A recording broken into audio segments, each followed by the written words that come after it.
Neprestano pomeranje tla na području centralne Hrvatske izazvalo je nove štete i značajno povećalo broj rupa u tlu, zbog kojih je najavljena evakuacija iz jednog broja kuća na sigurnije lokacije. Šef štaba za otklanjanje posledica zemljotresa Tomo Medved izjavio je da je na području opštine Kukuruzari broj rupa sa 40 koliko ih je bilo pre 7 dana povećan na 70.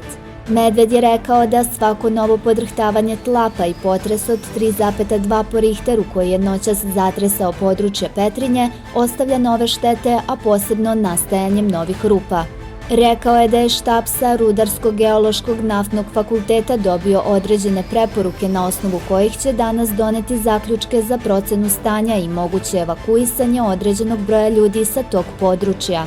Medved je rekao da su otvorene rupe u tlu često u neposrednoj blizini porodičnih kuća i da stručnjaci svakodnevno prate i analiziraju njihovo širenje.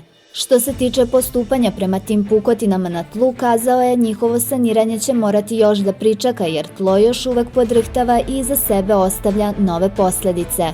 U vezi oštećenih visokih fabričkih dimnjaka u Sisku, Medved je rekao da svako naknadno podrhtavanje donosi rizik da se sruše, pa je ograđen širi prostor, a u fazi je izrada elaborata o njihovom uklanjanju.